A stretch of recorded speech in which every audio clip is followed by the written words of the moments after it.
എല്ലാ കൂട്ടുകാർക്കും ക്വിസ് ബുക്കിന്റെ പുതിയൊരു വീഡിയോയിലേക്ക് സ്വാഗതം. ഇന്നത്തെ വീഡിയോയിൽ നമ്മൾ ഡിസ്കസ് ചെയ്യുന്നത് കേരള ക്വിസിനോടനുബന്ധിച്ച് കൊല്ലം ജില്ലയിൽ നിന്ന് ചോദിക്കാൻ സാധ്യതയുള്ള ചില ചോദ്യങ്ങളും അവയുടെ ഉത്തരങ്ങളുമാണ്. അപ്പോൾ നിങ്ങൾക്ക് ഈ വീഡിയോ ഇഷ്ടപ്പെട്ടാൽ ഈ വീഡിയോ ലൈക്ക് ചെയ്യാനും ഈ ചാനൽ സബ്സ്ക്രൈബ് ചെയ്യാനും മറക്കല്ലേ.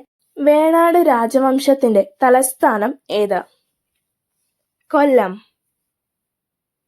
കൊല്ലം ജില്ലയിലെ ഏക വന്യജീവി സങ്കേതം ഏത്? ശെന്തുരുണി വന്യജീവി സങ്കേതം. 1988 പെരുമൺ തീവണ്ടി ദുരന്തം നടന്നതെവിടെ? അഷ്ടമുടിക്കായൽ. ലോകത്തിലെ ഏറ്റവും വലിയ പക്ഷിപ്രതിമ സ്ഥിതി ചെയ്യുന്നത് എവിടെ? Jatayu nature park.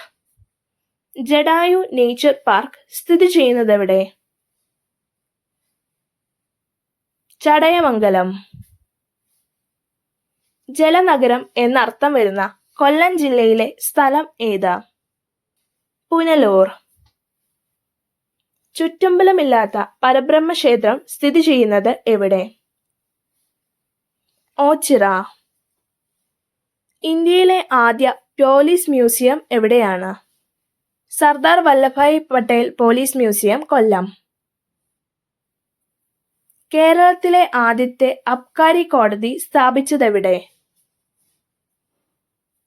Kottarakkara. Kerala ceramics ലിമിറ്റഡിന്റെ ആസ്ഥാനം എവിടെ? ഓസ്കാർ അവാർഡ് നേടിയ ആദ്യ മലയാളി ആര്? ഇതിനുത്തരം താഴെ കമന്റ് ചെയ്യാൻ മറക്കല്ലേ.